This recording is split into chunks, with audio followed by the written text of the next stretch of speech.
So it's just there are a whole bunch of new activities that folks can do. SOTA, summits on the air. They've got islands on the air. Now there's boats on the air. There's volunteers on the air. There's Jamboree on the air, which is an event that the Boy Scouts have. And the latest one I've heard about is farms on the air. So I guess I'm going to have to join that one because I got a farm.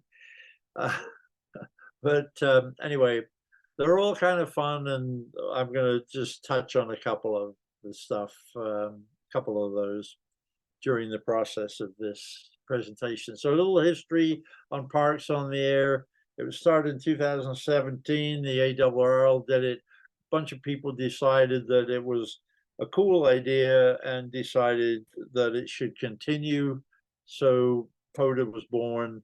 And there's a bunch of places you can go get more information. They got a Slack channel, Facebook group, and all that kind of stuff. So lots of information, including something that I didn't know about called Mastodon, which I thought was a dinosaur, but anyway. So what does it consist of? Well, it consists of two groups of people. One group are activators, the others are hunters. And activators go to the parks and activate the park, and the other folks hunt them down, and everybody gets a score. Their Parks on the Air website is really good, easy to navigate, and you can find everything you need to know, including registering. Everybody needs to register on that site, and there's the URL for it. It is not a contest unless you want to make it into one. There's a few people that like to make everything into a contest. So, you know, you could make it into a contest between yourself and a friend or something. Just a friendly kind of thing. But really, it's just a place where you can collect points and collect certificates, which I'll show you all about in a few minutes. There's no repeaters allowed in the process. Just it's just for simplex. So moving on. What does it consist of? Well, it's pretty simple. It's a matter of just going to one of many parks, wildlife areas, national forests, national monuments, and there's a list of them on the POTA website. It's a matter of setting up a temporary station and activating the park. And you can activate more than one entity at the same time. There are a number, I'll go over one of them in just a minute, but there are a number of entities that are inside another entity, or if you are within, I think it's 80 feet. There are some places where there are parks on both sides of a road. So if you're within 80 feet of the other park, you can activate them both. So you will run, if you're hunting, you will run into a situation where somebody's going to give you two park numbers. And we'll talk about that a little more later on. There will be, you can activate many parks during the course of the day, because a number of these parks are very close to each other. So you can sometimes activate one of them and then jump in your car and go activate another one. There are frequently multiple operators within a park. So you and a friend can go there, and if you're activating and somebody hunts you down, you can tell them stand by for a second operator, and they get two people in that park. So they get double, they can enter both of those into their login, and they get double the points for it. And all the parks have a unique identifier. So, for example, I gave them this one yesterday, um, the Idaho Panhandle National Forest, which is up around Sandpoint, is Kilo 4477. So that's they all have an identifier like that. Um, and starting with the activation, to have what they call a full activation for you to gain points or anything, you must have 10 QSOs. So that means you go to the park, you set up, you talk to 10 people that call you. And after you've done that 10, you can jump in your car and go to another park and if you want to, or you can sit there the whole day and you know, get hundreds of QSOs. And it can be done using HF, VHF, UHF radio equipment. Doesn't require massive deployments. Can be as large or as small as you want. And this is where it is really great practice for emergency communication deployment. So anybody either in ARES or interested in joining ARES or field day or anything like this is great practice for that. You can do multiple modes, voice and CW. Some digital modes are okay as long as they're not automated. So, and if you're a hunter, well, you can hunt the activators from your armchair, the comfort of your wherever your radio is. So you don't have to do anything virtually. The activators are doing it all. So how is it possible to activate many parks during the day? Well, the rules of activation are on the website, and here's an example. Mount Rushmore, Kilo 0786, is inside the Black Hills National Forest, which is Kilo 4524. So that would be a twofer. If you were within the boundaries of Mount Rushmore, then you, as an activator, can give out both of those numbers to people, which, of course, they love because they get more points. And how is it possible to activate multiple parks? Well, as I mentioned earlier, you can drive between them, or you can, if they're across the road from each other, that kind of thing. The rules for the activation are activators have to keep accurate logs. Now, this means that you either have to have a laptop with you that, obviously is synchronized, or you have to have a really good clock. And keep an accurate paper log. Only the activators submit the logs. Hunters get credit only after the activators have submitted. And I'll talk about how you can help the activators in a minute. Important thing is follow the guidelines of the park, because they may have restrictions on antennas and generators, etc. There is no power limit. If you have the power, or generator or whatever, you can have a kilowatt amplifier with you if you want. So that's one of the interesting things with this POTA stuff. And Dennis probably already knows that there is special consideration given for QRP stations and park-to-park stations. So activators will, if they hear somebody say QRP or park-to-park, they will basically tell everybody else, shut up, and I want the QRP station, or I want the park-to-park station first. They'll get around to you if you're not one of those, but they do give special consideration to QRP and park-to-parks. And as I said, fully automated QSOs are not allowed. The activators like the following for their log, and that is they want your call sign. If you're a hunter, they want your call sign, a signal report, and the state you're in. They like real, actual signal reports, not a lot of contests. People just go 5-9. You could be a 3-3 and they'll still say 5-9. But they want an actual report because it gives them an idea of which direction they're getting out, because they may have a dipole antenna. And of course, they're going to get out in two directions better than the others. So it's good for them to know that. Excuse me.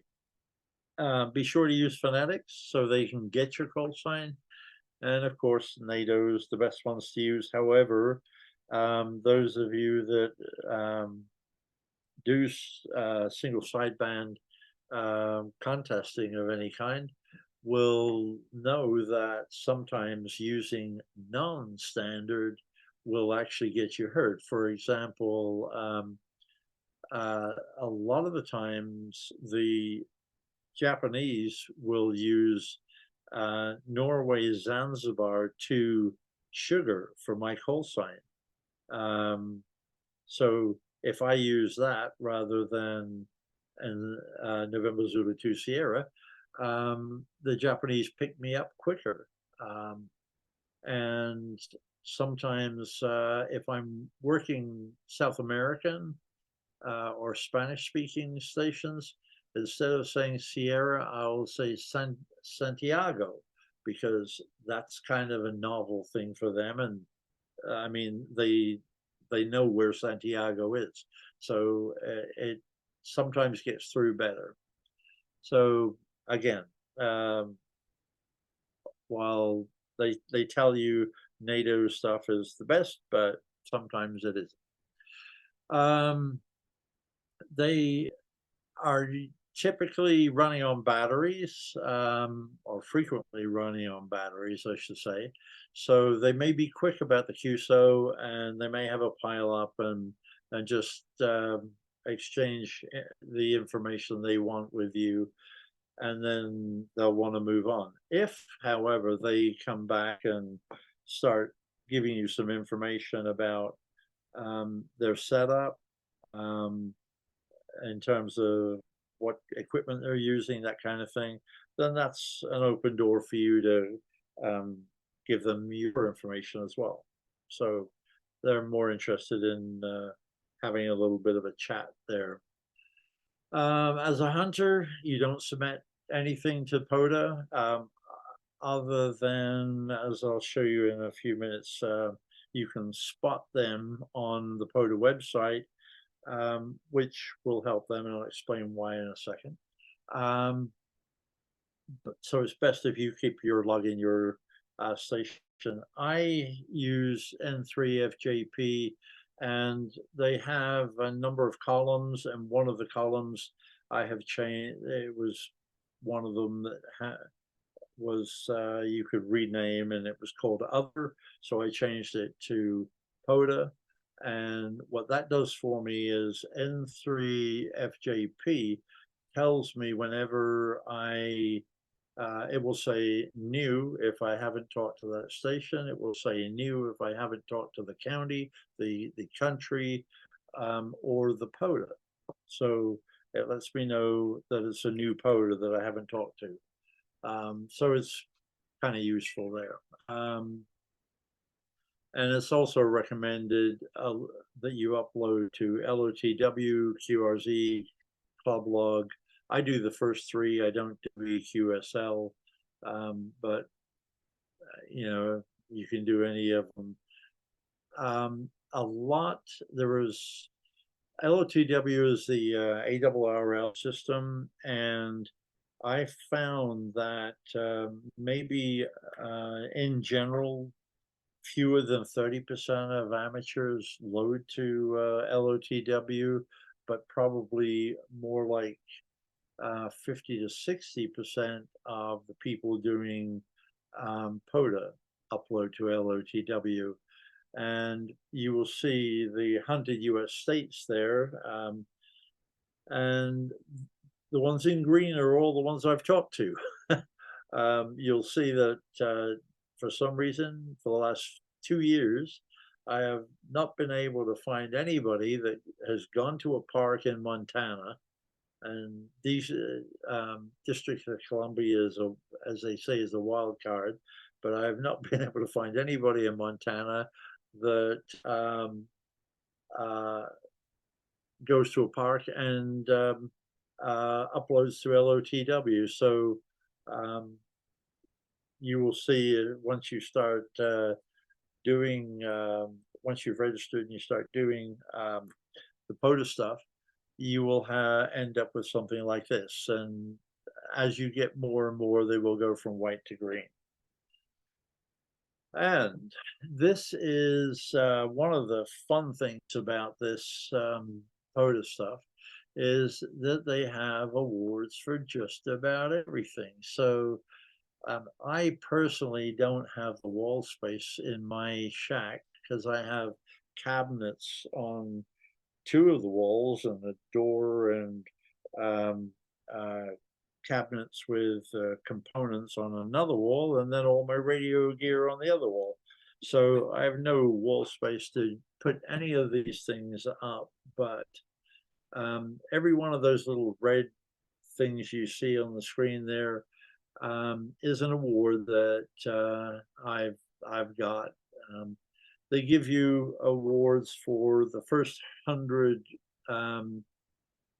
parks that you talk to. In fact, I think they might have even given one for 75. But anyway, you can get one for your first 100, 200, 300, and 400 and 500, and you can see that I'm up to 600 different parks that I've talked to. And you get, if you work a single park more than 20 times, you get an award. If you make 50 QSOs between Zulu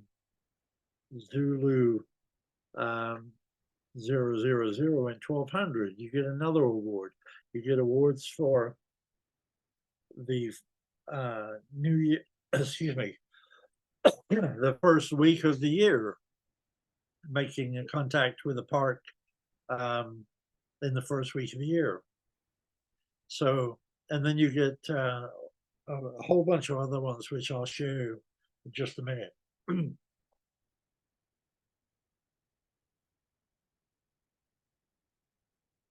So this is one of them. First week of the year of 2020. You get an award for talking to a park in the first week of the year. So you can print this out, put it on your wall. And then, as I mentioned, they have something called Support Your Parks Weekend. Talk to a park on that week, you know, and you get another award. If you talk, as I mentioned before, if you talk to 50 parks, you have 50 QSOs, after basically 4 p.m. West Coast time, it's the late shift because it's Zulu 000. So you get another award. And whoops, sorry, hit the wrong button there. Let's go the other way. If you talk to a single park more than 20 times, like the Marshall Cottle Park down in California, I've talked to that people there 20 times. Not all the same guy, but it's one in California that obviously a lot of people go to. And you get something called the Repeat Offender Hunter Award. And if you look on the right-hand side, you'll see that because I've got the Repeat Offender Hunter Award, they reset the clock. So it's now back to 0 of 20 because I've already done 20. And you'll see that Don Edwards is another one down in California in the Bay Area that I've talked to a couple of guys that are there frequently. And we'll soon get another one of these repeat hunter awards. So, and they keep track of all of this information, all the parks you talk to and how far along you are on them, that kind of thing. If you talk to 5 different DX entities, now I've talked to Mexico, a park in Mexico, a park in England, a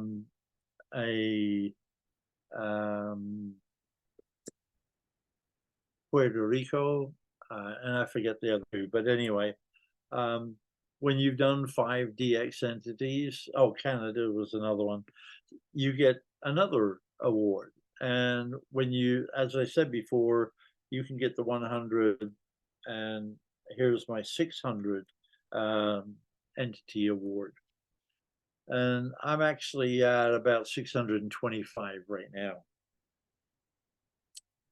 So how do you find the current activations? Well, once you're registered, if you look over here, you'll see in the top right-hand corner, there's my NZ2S. So once you're registered and you log in, your call sign appears there, and you click on spots, and this is the kind of page you see. In fact, you'll scroll down, and there might be 30 different parks activated. You will see that they tell you the name of the park. This is a Canadian one, the V1368. Right there, it's in Ontario, the frequency he's using, and he was spotted by another Canadian right there. So that's where the information would go, and he was heard 13 seconds ago. So you know that it's really current. Going over to this guy here, you'll see that this guy was spotted by Kilo Oscar 7 Sierra. So this one here, Sycamore State Park in Ohio, was spotted by somebody presumably on the West Coast in our area. So you stand a good chance of talking to him. So you can go to that frequency, and he was using CW rather than SSB. If there's nothing there, then it means SSB. If it's FT8, then it'll be FT8 behind it right here. So again, this one, you'll notice Victor Alpha 5 Mud was spotted by himself. So typically, if they've got a laptop with them and they just have initiated their activation, they'll spot themselves. But there are frequently guys who haven't spotted themselves, and they may ask you to spot them, whereupon you will go up here, click on the buttons up here, and get a new screen, and you will then it will come up with you'll hit respot first. It will bring you to the pop-up screen with your call sign, and then you will put in that they were 5'9" or whatever they were into. I usually put EWA, Eastern Washington, so it gives them a good idea, gives everybody a good idea. I do that because obviously I have a 2 in my call sign, and people are going to think that I'm spotting him from somewhere back east. So to make it clear to everybody, I'll put 5'9" in EWA. So this is where you find it. You often scroll down. There might be 30 activations. So it's got all the frequencies in there. You can spin your VFO around, go to those frequencies and see if you can hear them, that kind of thing. So it's a good place to start. The other thing is, if you are using some software like F3, FJP, people will often spot a POTA site on that software as well. They sometimes get the call sign wrong. or maybe you can't quite hear the call sign correctly, but you get the park number because they will always tell you this is Kilo Bravo 1 Zulu Zulu uniform and Kilo 7723.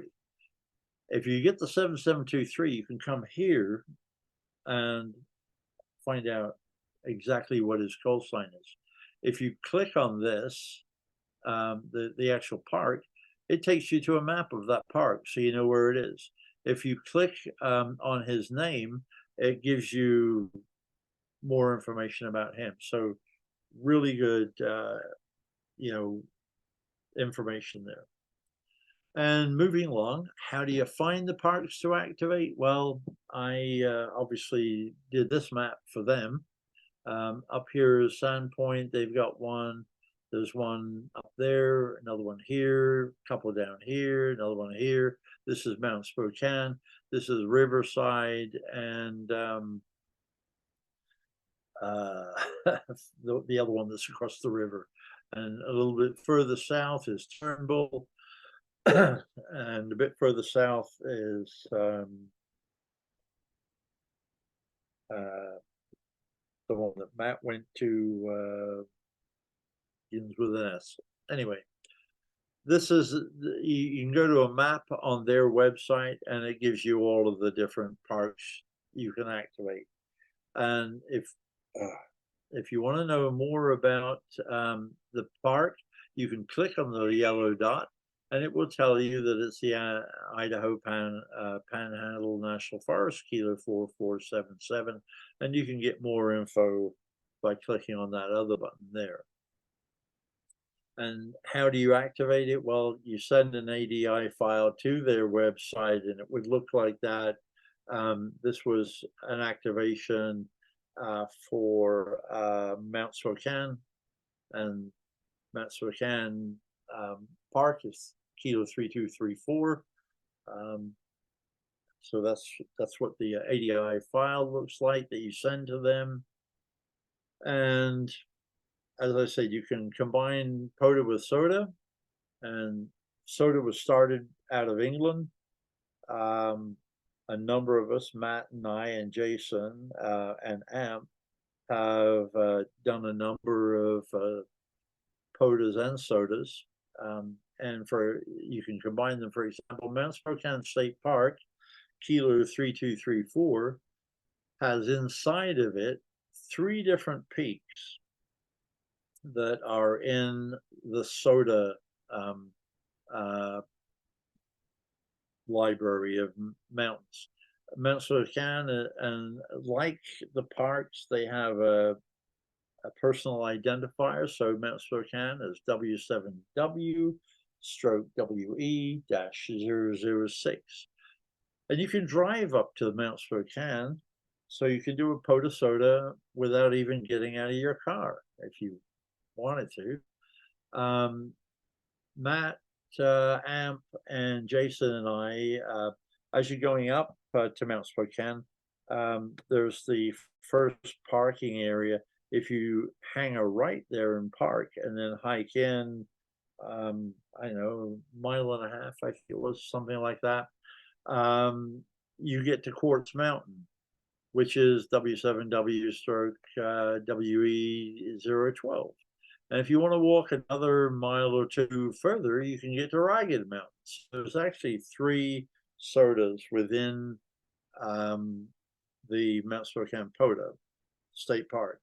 So you can have a lot of fun just by going to Mount Spokane.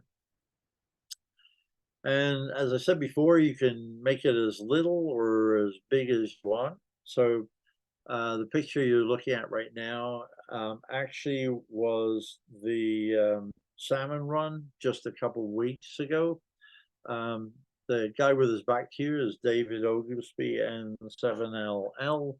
He was doing CW, and the 2 boxes on the desk that he's got, the big one with the red top, the black one with the red top, is my power pack. We're running battery, and the smaller one, the red one, is Dale Morissette's battery pack that David was running off of.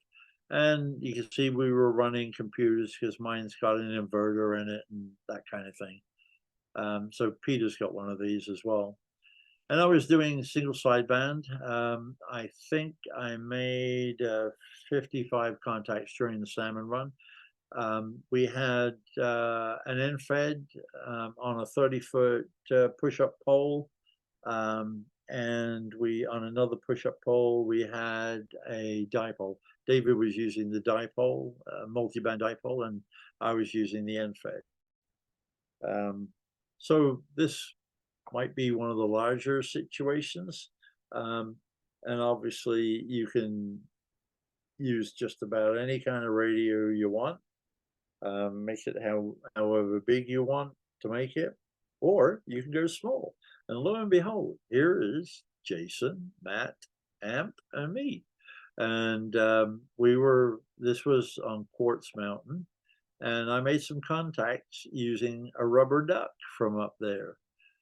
We were primarily using the Yagi that Amp has in his hand there, but they were all handheld radios, and we had a UHF one on the floor there at my feet that we tried out. Here's Amp playing around with the antenna. We heard some folks up in Canada, and we thought we would try a horizontal polarization to see if that was going to work better. But basically, anything you can use in the way of an antenna like that for 2 meters, or the one on the floor for 70 centimeters, is going to be way better than a rubber duck. And just for grins, I actually made a contact on GRMRS as well, with Jeff Robinson and Airway. He was out in Airway Heights area. So as I said, it's typically done with a mobile radio, either battery, solar, or generators if you go big, or a handheld if you go small. If you go batteries, bigger the better. LiPos are better because they're lighter and last longer. Solar panels, what I didn't show you in that picture of David and I on the salmon run, kind of behind my head on the floor was my solar panel, so it was keeping the battery topped up. And if you use generators, inverter generators are going to be better because they're going to be provide a more consistent voltage. If you go big, then you need a big power source. So this is the power pack that I created. Peter has one similar, not exactly the same, but similar. And we've got inverter output there for AC to power the laptops and such. This is a cigarette lighter output. I removed this, it was a voltmeter, and put in a USB-C type connector. This is the standard USB, and then this is the main DC output to the radio and or whatever else. The metering down here, this is the blow up of it, gives you the voltage, the power, everything you need to know about what's going on with the power pack. So lots of useful information there. This is the end of it. There's a fan. There's a fan on off. There's a solar panel input, and there's an AC input. And there is a solar panel on off, a AC charge or the DC charger on off, and the AC on off. The reason is that I have the charger DC on off and the solar panel on off, is that if I'm feeding power in this socket, the solar panel input, this one's going to be on, the solar panel will be on. Whoops, sorry about that. The solar panel switch will be on, and that green LED will be on, because what we don't want is to be feeding power from the solar panel charger into the back end of the AC charger, and vice versa. So We only want to have one of those on at one time. So I have LEDs on both of them, so I know that which one's on. And this is a view of the top of it. This reddish thing with stripes on it over here is the inverter. The power distribution panel's right there. It's fused and has LEDs, let you know if your fuse is blown. Below it is the solar panel charger. Over here is the fan, and down on the floor there is the AC charger. This thing over here is the shunt for the meter. So you need to have a large shunt because the meter itself is only going to handle a few milliamps, and this handles the rest of it. These two things over here on the far right, the brass looking things, this is actually a switch, waterproof switch, and you put a key in front on the outside. So basically it's the main power kill switch. Disconnects the battery from everything. So the battery doesn't discharge, or, nothing gets shorted out. So let's talk a little bit about the antennas. Couple of commercial antennas. Sorry about this, but let's get back. Okay, couple of commercial antennas there. They're a circular one, a rectangular one for 2 meters. The brass looking thing in the middle, or copper looking thing in the middle, is it's what I call my trident antenna. It actually works on 2 meters, 1.25, and 70 centimeters. And those centimeters are the length of each of the legs of the trident. And there's 2 of them, so it's a dipole for both frequencies. Over on the right-hand side is the handheld 2-meter Yagi that I've got, and gives you an idea. An isotropic antenna there, the blue circle, is has basically 0 gain because it's transmitting in every direction, where a Yagi or a dipole is going to have some gain in one direction and less in another. So a little bit more on antennas. Some of the antennas that I've used, the far left is a picture of a Wolf River coil antenna. Peter and I have both used these. We used them. We used one of these a couple of years ago for field day at my place here. The next one over is a buddy pole, which Peter's got as well. And the next one over is the hex, buddy hex antenna, which is just a hex beam, which I have on my house. But a friend of mine out in Airway Heights has got one of these on a pole like that, and he uses Armstrong as a rotator. He just goes out and rotates it by hand. I've also got a 30-foot mast, which I'll talk about in far bottom right corner, inverted V. We used a 20 meter antenna that I made with a balun for field day as well, out here when we did field day. And we've also used a end-fed like the one above it.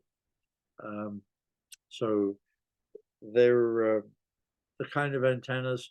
You have to be careful with, like I said earlier, with parks and stuff. They may have restrictions as to, what you can put up in trees and what you can't, and how much floor space. So we'll tell you about the Wolf River. The Wolf River one, the basic design, they give you 3 wires, I think it is. They're about 33 feet long. Peter and I did some fairly extensive testing and found that 9 wires is significantly better. With 3 wires, you get a sort of V shape as to where the best SWR is.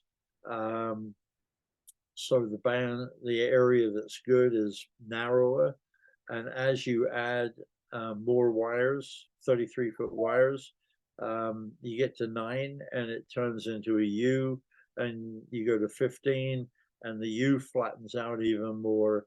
The difference between 3 and 9 is very significant. From 9 to 15 is quite significant, and 9 going from I have 15 on mine, Peter has 21 on his, and going from 15 to 21 is kind of marginal. So 15 is a little more convenient than putting out 21 wires as well. So just consideration if you go that route. More on the equipment. You need to get them up in the air. Well, how can you do that? Well, I talked about push poles and tripods and custom stands and guying, and I'm going to show you some of those right now. But whatever you do, make sure that it's okay to use whatever you have in the way of a launcher. So here we go, mounting systems. This far left is one mounting system. You put it's a pole, a pipe on a flat base. Mel and David, actually David bought Mel, so he has something similar to this. It had a flat plate on the bottom. It was a bit too flexible. So David's having a 1/4-inch plate put on there, which is going to make it significantly heavier, but basically looks like that. The next one over, the tripod thing I have, and it's very good. You put a 33-foot push-up pole down the middle of this thing, and it holds it quite nicely. But the one thing I found was you put an end fed on there pulling in one direction with a box with a balun in it on the top, and it wants to tip over. So basically you have to nail this thing. I have some things on the bottom on the feet that I can drive tent pegs into. So you need the tent pegs to stop it toppling over. Another contraption that is real useful, again, you can use it with a 30-foot push-up pole, or is this trailer hitch. Plugs into the back of the vehicle, and you put your pole on there with your antenna, and away you go. Another one is the far right. It's basically the same kind of idea, a piece of pipe on a steel plate, and you just drive the car, your vehicle, onto the steel plate, and now the vehicle holds the tower. So you don't need to guy either of these last two. I do guy the tripod, and we did guy Mel's stand, the far left one. So just some considerations on mounting. You've got a couple of different ways to, different types of poles. This picture on the far left, they're actually 4 foot. They're military. They come either in fiberglass or in aluminum, and they're 4-foot sections you put together, but you will need to guy that system. Push-up pole is like this with the one in the middle with the quick locks, and that guy, that's the one I've got. I do have the one on the far left as well, but the one on the in the middle with the quick locks goes up really nice and quickly, and it's still advisable to guy it. I do guy mine at about 16 feet, about halfway up it, I guess. The one on the far right is an aluminum or sometimes steel um, type put-up pole. The one problem with that one is that um, it will have an effect on your antenna if you're using an inverted V or something like that, where the other um, pole does not. So consideration. If you're putting a VHF antenna on the top of it, no problem, but just something to think about. And then how do you get it up there? Well, you can, bottom left corner is a compressed air launcher that shoots tennis balls that have a little bit of sand in them. And then the orange one thing in the middle, that one's uses a 22 blank, and it's actually a dog training launcher. And then, of course, there's the bow and arrow on the far right, and the drone above it, and above that is a slingshot. Um, I have and my friend Dave also has a compressed air launcher. Um, it's there's different design to that one, but we have put antennas up successfully with those. The problem is you need a compressor to put compressed air in them. So that would be one more large piece of equipment to carry. The dog training launcher uses 22s and might generate the wrong kind of tension if you try and use that in a park. So, make sure that you find out whether or not it's kosher to do that. Bow and arrow, Peter's an archer, as am I, and I have successfully put up antennas using both flu arrows. And a flu arrow is one that just has this great big feather system on the back end of it. So they don't go very fast, they don't go very far.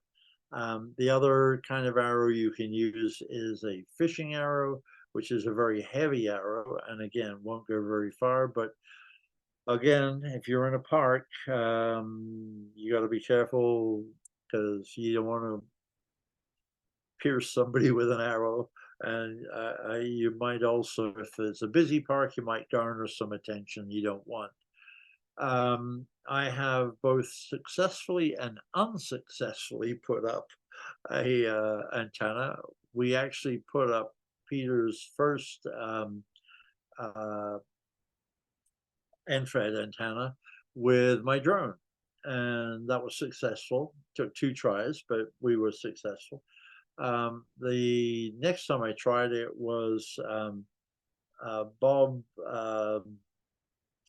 Zaris antenna up in Pend Oreille County, and it was up on a ridge, and the wind caught it and slammed it into a tree, and there it stayed for a month until he hired a climber to put up his antenna and retrieve my drone. The slingshot thing, I haven't used it, but people use them successfully. So lots of different ways is the point there. And as I mentioned about the logging software, I use and Peter uses and Mel, we all use N3FJP. David N7LL and others use N1MM. Both good softwares. I've actually got both of them. I just happen to like FJP better.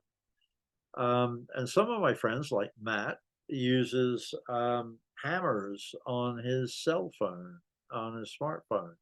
And there are others, Ham Radio Logger from Google Play, Ham Log for the iPad, and Parks and Peaks is a relatively new one for the iPhone and iPad. So, they're all good logging softwares. And here we've got the POTA, BOTA, IOTA, SOTA, JOTA, VOTA websites and stuff. And with that, you're going to say, thankfully, he's done. So does anybody have any questions about this stuff? I have a couple of remarks. Can I be heard? Of course. Hello? Yeah, go ahead, Dennis. Yeah. One, the Centennial Trail is a park. Yes. The Centennial Trail, you can, as long as you're within, I thought it was 100 feet, but you said 80, I'll go with the 80. You can work it anywhere from 9 Mile Dam all the way out to Lake Coeur d'Alene. So if you're out in the valley, for instance, and you're in Marabou Park, and you're near the Centennial Trail, if that's convenient for you, you can activate from that spot using the Centennial Trail as your park. And one other remark I was going to make, when you were showing the web page, there's a series of bullets across the top. And if you, for instance, only want 20-meter SSB, you click on the mode and the band, and you can reduce down the data it retrieves to more specific modes. And there's other ways to slice and dice it as well. So when you go to the spot page, you could really pinpoint, where you are and what you're doing, so you can get in and get out and make those POTA contacts. Yeah, actually, Dennis, you're right. 100 feet for POTA, and you have to be within 80 feet, I think, of the summit for SOTA. Okay. You mentioned the Centennial Trail. That was one I couldn't think of. Riverside and Centennial you can actually activate both of these at the same time because they're across the street from each other. So that's one of those twofers you could do. So Jeff, I have a question. Yeah, Peter. Okay, on the Matt uses the hammers and a couple of the other smartphone. Do those can you translate that or export that to N3FJP? I should let Matt answer that, but the answer is you can put an ADI file out. Yes. Okay. Yeah. Right, Matt? Yes. It'll transmit to every log file type. So if I have HAMRS is wonderful. Yeah, if I have an Android smartphone, which one would you recommend? Hammers. Hammers for sure. Hammers. Okay, I'll have to try that. I haven't. It's wonderful. It does more than just SOTA POTA too. It'll do every log file that you need. Yeah, I use it. It does a field day, I think, subset as well.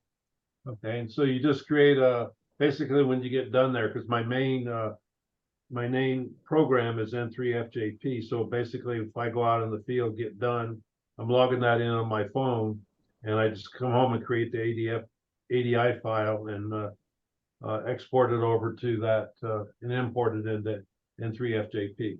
Yep, easy. All right, thanks. Good, thank you.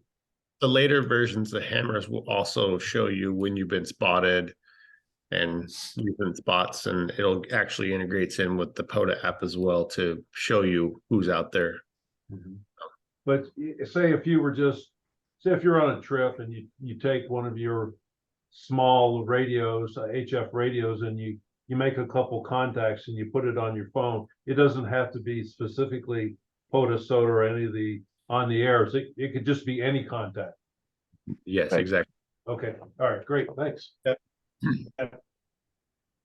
I got two questions, Jeff. Yes, Scott. Mastodon, I think this is what you said. I didn't hear you elaborate. Oh, sorry. Mastodon, I don't think you elaborated on that one. And oh yeah, well, Mastodon? I did mention it was new to me. I just found that out, and I know nothing. Oh, okay.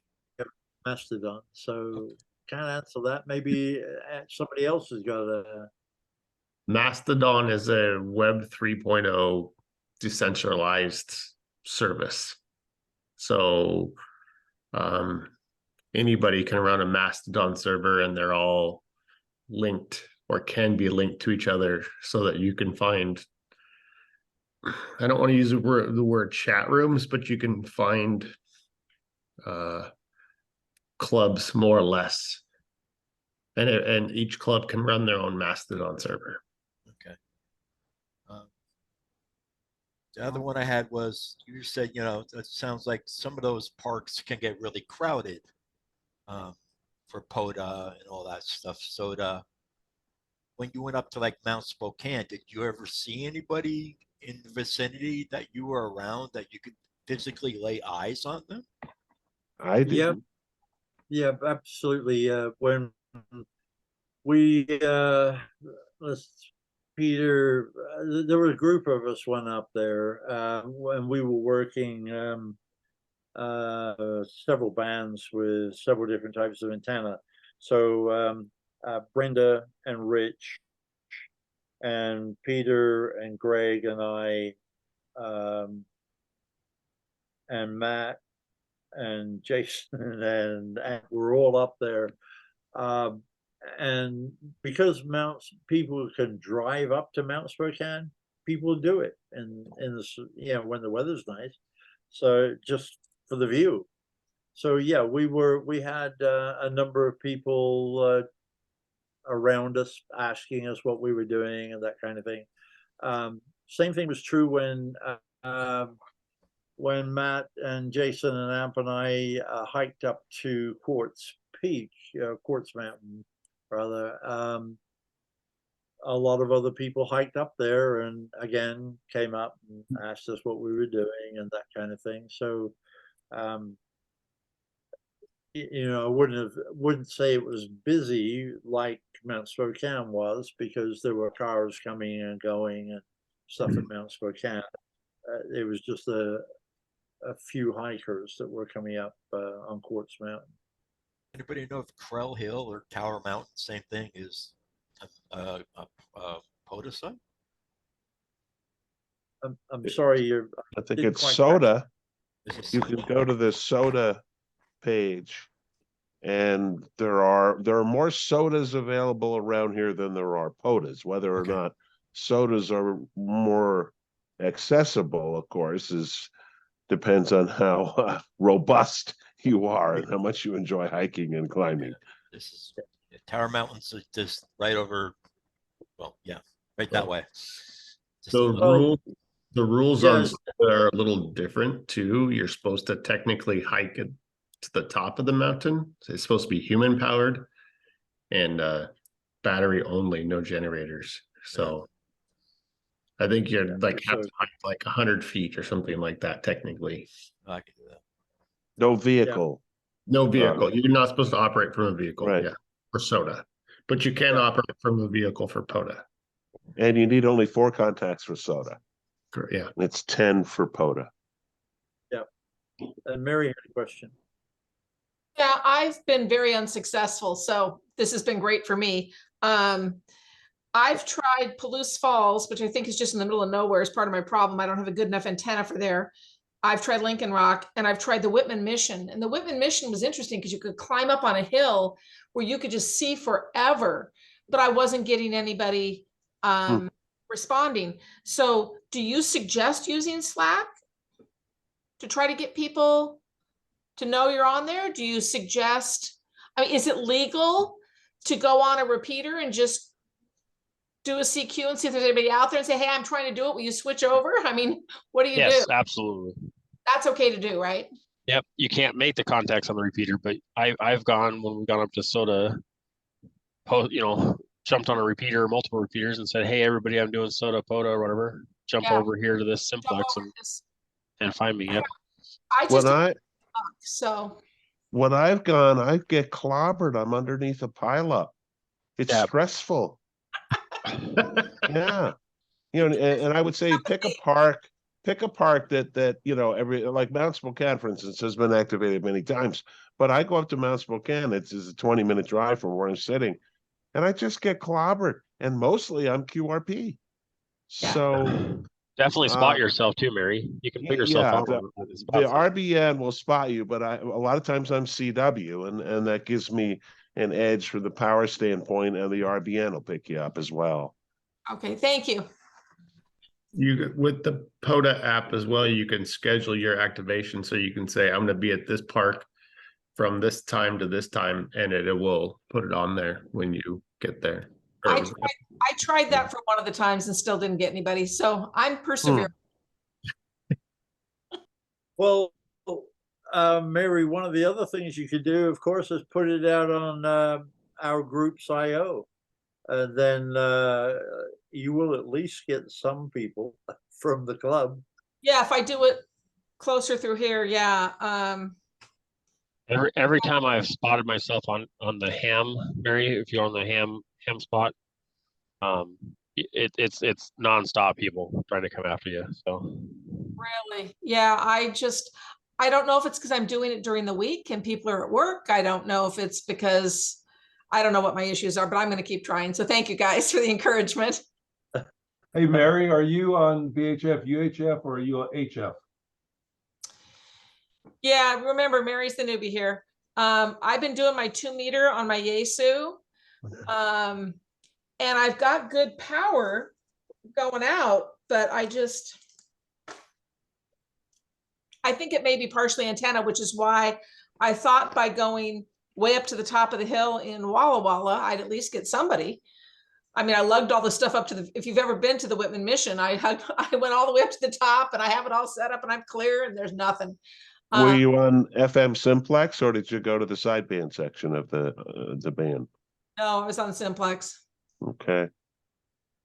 The other thing I will say is every park I've tried it in, I've talked to the rangers ahead of time and they're thrilled with having us up doing it. They just think it's, at least the parks I've been to, they've been very, very, first of all, happy that I checked in so that no one was reporting me as doing some terrorist activity. But second of all, they really do like the program. So that's been a good. You know, Mary, what I think I would do is that if I'm going to go VHF Simplex, I would find out the repeaters in the area that you can contact, and I would get on there and just identify yourself and say, you know, pick your frequency and say, hey, I'm activating this thing. Get on here and call me, and then also do it as Jeff suggested on the IO, on all the IOs you belong to, and you're going to get somebody. Yeah. Thank you. Yep.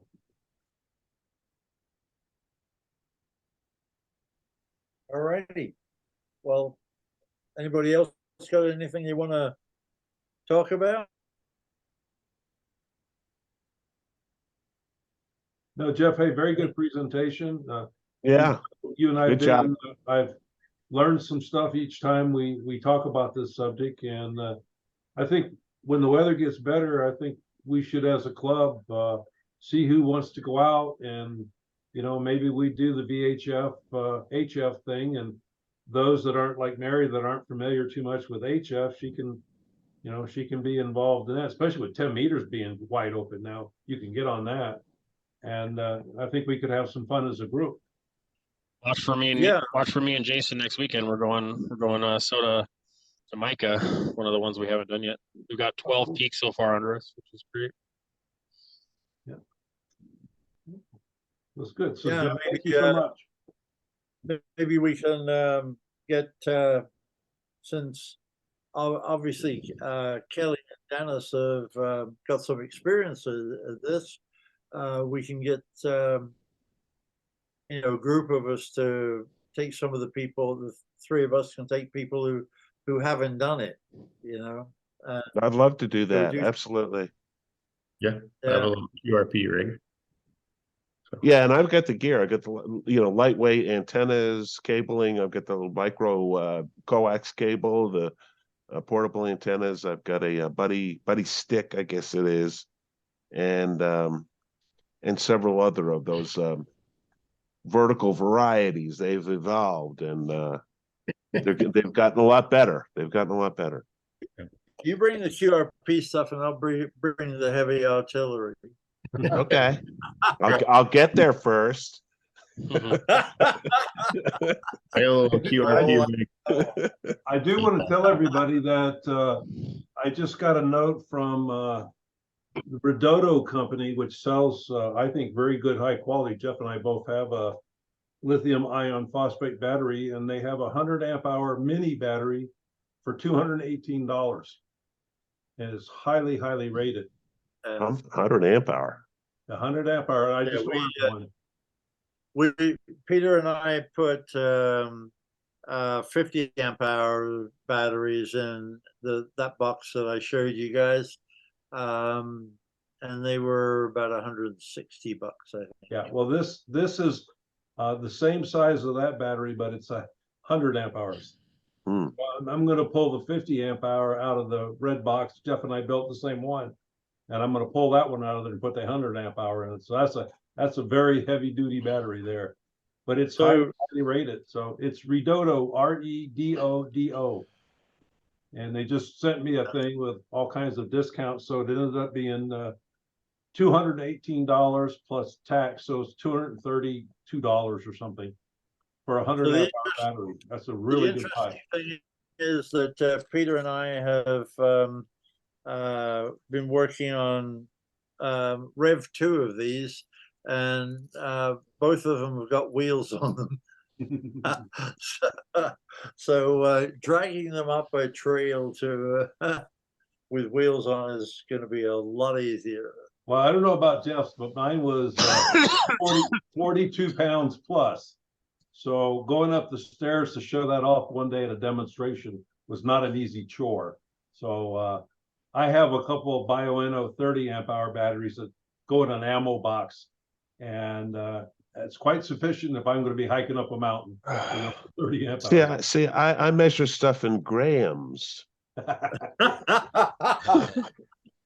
I put it in a fanny pack. You're hardcore. I'm lazy and I'm old, so I don't do things like that. Peter and I are probably much heavier than you, so we have to carry heavier things.